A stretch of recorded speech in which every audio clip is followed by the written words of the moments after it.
how's it going?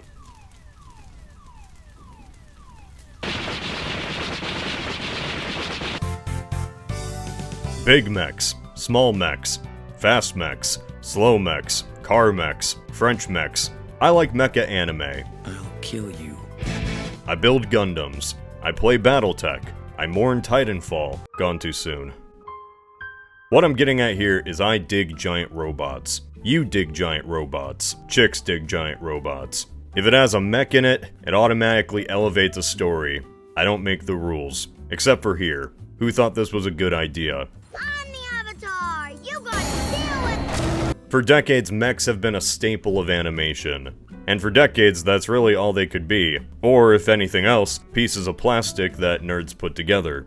Like me. When it came to live-action representation of mechs, there weren't a lot of options out there. Mechs had to either be guys in suits, or stop motion.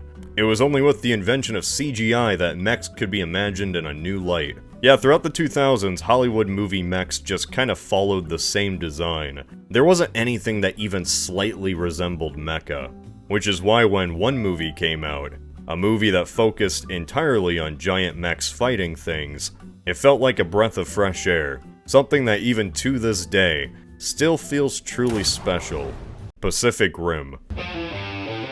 Pacific Rim is not a perfect movie, but it's a movie that sets out to do one thing really well. And that thing is mechs and kaiju killing each other.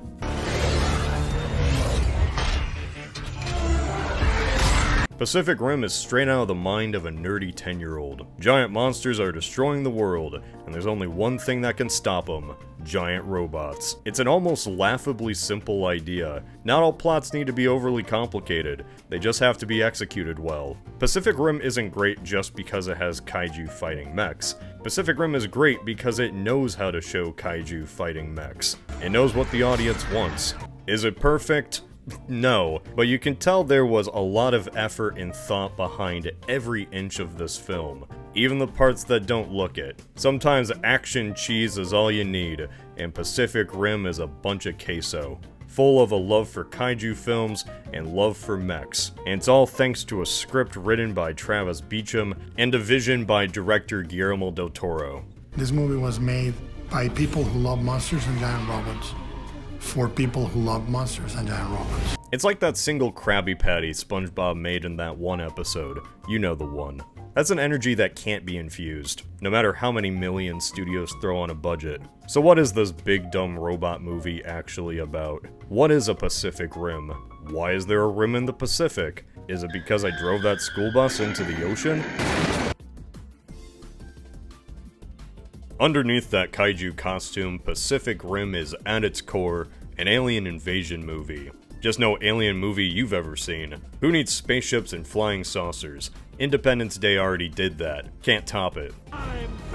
No, sir, these aliens aren't coming from space. They're coming from the ocean, creating a wormhole at the bottom of the Pacific. But not to send themselves. Oh no. Like a Minecraft mob generator, they send monsters. Or I guess if we want to be technical about it, kaiju.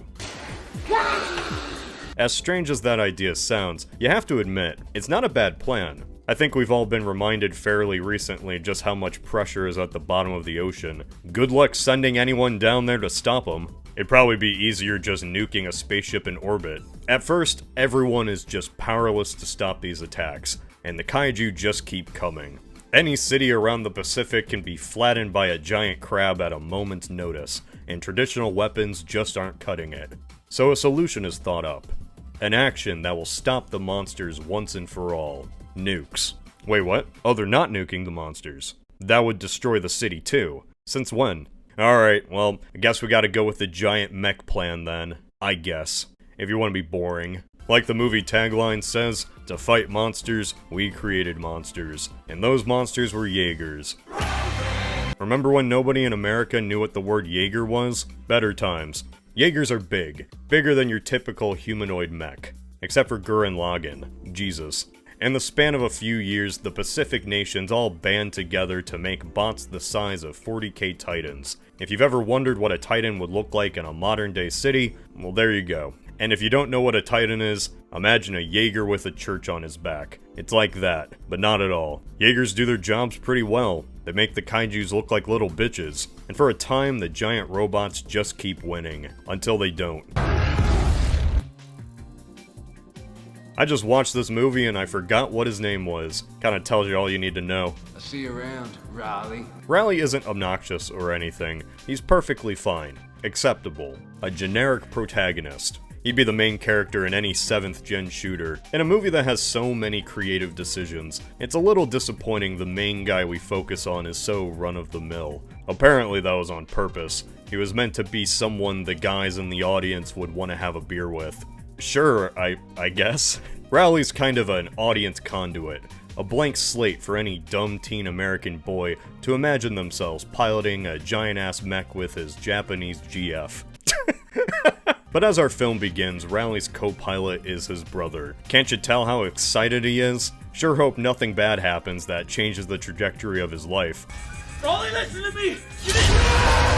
Dealing with the trauma of that happening, he officially retires being a Jaeger pilot. 5 years later, he's working construction on a wall. The media won't tell you this, but we're building the wall. Over the years, the Jaegers have been deemed a failure, and most, along with their pilots, have just flat out died. It's actually really grim. And apparently in this movie's lore, the year where things really started taking a turn for the worst was, 2020. Make of that what you will. So the backup plan is this giant wall instead, like an even bigger version of the walls from Attack on Titan. And just like in that, the wall proves utterly useless at the beginning of the story. Why the hell are we even building this thing? Raleigh is recruited back into the program, being one of the few pilots left who's not actually dead. And really that's kind of it. Raleigh's a static character. The closest to an arc he gets is trying to get over his brother's death. But he never really is that reluctant to get back into being a pilot. In some other movie, I would imagine they'd make him more apprehensive about finding another pilot, and it spends a lot of time on that whole thing, but not Pacific Rim. After a sparring session, Raleigh immediately is impressed and wants Mako to be his co-pilot. And that's it for his character. Like, he's good to fight for the rest of the movie. There is not one dilemma in that brain. I think that's kind of the point. Because even though the movie starts with Raleigh and uses him as the POV character to introduce the audience into this new world, this isn't his movie to have an arc. It's Mako's. Mako is the adopted daughter of Marshall Pentecost. In my opinion, Idris Elba's best role. Well, not really, but, you know, he is cool in this. Elba has such an aura of authority that outshines every other character. Mods, crush his skull. While they are introduced later than Raleigh, I would call these two the actual main characters of the movie, considering just how much revolves around their relationship. After years of training, Mako is very clearly the best candidate to pilot a Jaeger, yet because he's protective, the Marshal keeps her on the sidelines. His whole arc is coming to terms that she's the best person for the job, and to let her go. And then Mako almost blows up the entire station. Oops. Yeah, so one of the most interesting parts of Pacific Rim is how the Jaegers are actually controlled. With your mind. Or two minds, actually. Two minds smushed together to make the Jaegers work. A process known as drifting. I love when mech fiction brings in a third element other than just the mech and the pilot. Sadly for me, the only thing I'm drift compatible with is this moldy potato. The tragedies it has endured have scarred me forever. Mako eventually gets over that little mishap. That's the end plot for everyone in this movie. You get in the robot. Well, not everyone. Because I still haven't brought up, Charlie Day. Charlie Day is a scientist obsessed with anything kaiju related. He's a kaiju groupie. He loves. Shut up, Herman. I don't love them. Which, if you think about it, it's a little strange to have him in your Last Stand Jaeger base. I get he's probably great at his job, but think about how this would look in the real world. Millions dead from these things, and he has tattoos of them. Imagine if during the War on Terror, some top scientist went up to a commanding officer and was like, "Hey man, check out my tattoo. It's 9/11. Al-Qaeda. Groupie he loves. Shut up, Herman. I don't love them. Smart boy Charlie has the brilliant idea to use the Jaeger drift technology to drift into a kaiju brain. Despite his friends suggesting that this is a really bad idea, he does it anyway. Just a quick side note, if this guy looks familiar, well, that's Bern Gorman. He appeared in the Sunny episode Flowers for Charlie, where Charlie is gaslit by a couple of scientists into thinking he took genius pills and is smart now. Spoilers, he wasn't.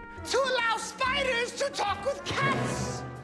Alas, a complete failure. I like to imagine that this is just a continuation of this episode. This is the same universe. Spiders! Because just like Sunny, Charlie thinks he's smart, but he's really a dumbass. He wants to find out more about the kaiju. Since drifting is a two-way thing, the kaiju brain saw where the Jaeger base was located, giving away everyone's location. So the aliens send 2 kaiju to go get him. Good job, buddy. Do they want to eat him or take him away? We never find out. All we know is that this attack on Hong Kong only happens because of this guy. Do you think the deaths weigh on the mind of Charlie Day? Now that I think about it, nobody ever brings it up again. I don't think they ever find out he was responsible. The only person that really knows was Ron Perlman, and he got devoured by a fetus.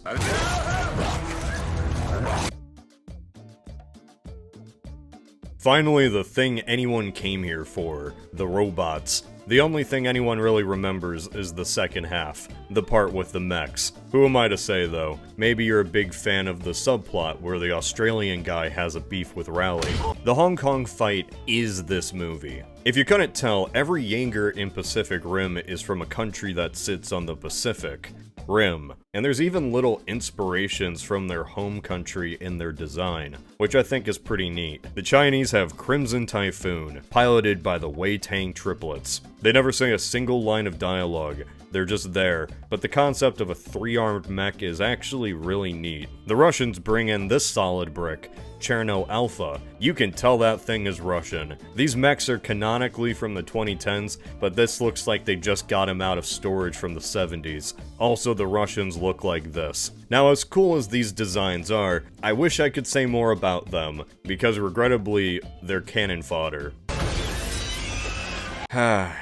I get the point is to have stakes, but man, 2 veteran Jaeger crews just wiped out in like 5 minutes. I know these are supposed to be higher level kaiju, but they don't look that different from the ones that came before. It's not like the Australian Jaeger Striker Eureka puts up a better fight. Striker is piloted by a father and son crew. The son is just an ass, and the father is a grizzled vet who also thinks his son is an ass. Leading to this dynamic where Rowley's closest friend is the dad, but also the son hates him. I'll see you around, Raleigh. It's that arc of the rival eventually coming to respect the main character, like Top Gun. You can be my wingman anytime. But with robots and less volleyball. Striker's design is sleek and jagged, but also somewhat aquatic. Funnily enough, Striker was supposed to be the main design for the protagonist mech, but it was shot down because Del Toro thought the design was a bit too edgy. Which I could see that. I always loved the idea of Jaegers representing a single country, and it felt like there was so much more room to expand this idea. Like, what would other countries' Jaegers look like? We need a Chilean Jaeger, maybe an Indonesian one. I will not rest until the Philippines has its giant anime mech.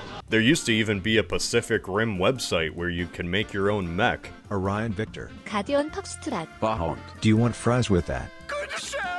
Jolly good show! But in classic Hollywood fashion, we all know who's gonna carry this movie. The one who, against all odds, is gonna take down every kaiju. The Americans, baby! Gypsy Danger is such a great design. That blue color scheme, it has this little pinup, like a bomber. And best of all, its AI is just GLaDOS. Altitude actuation. Off balance. Here come the test results. You are a horrible person. That's not even a coincidence. Del Toro just thought it would be funny. It's the most humanoid good guy bot there is, but it still stands out. It kinda reminds me of a Spartan.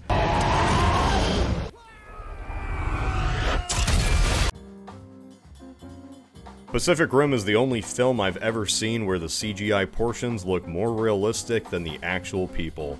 Del Toro has a certain way of filming, a certain charm, and it's not a realistic charm. Just in the way that the camera moves and the lighting is, it's certainly a look.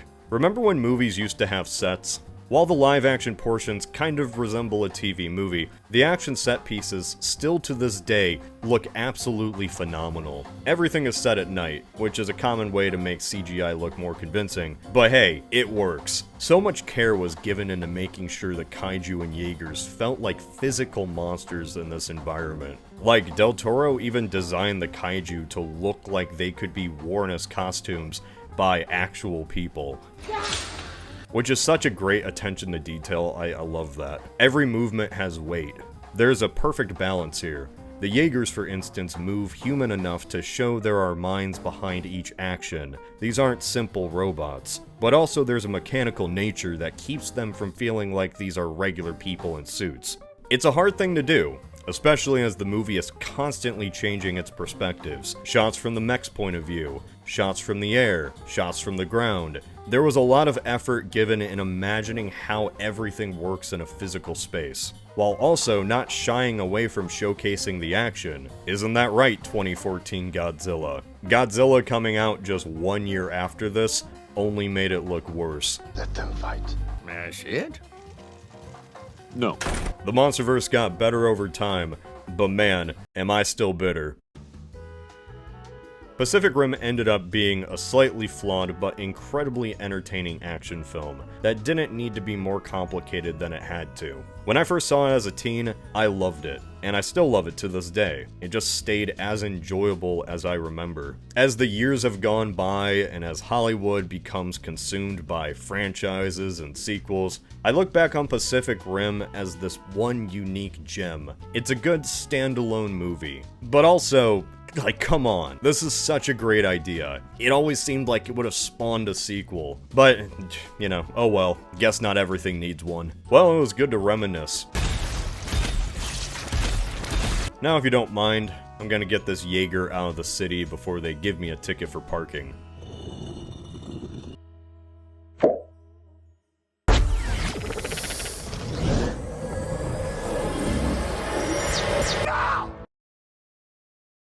Oh my god.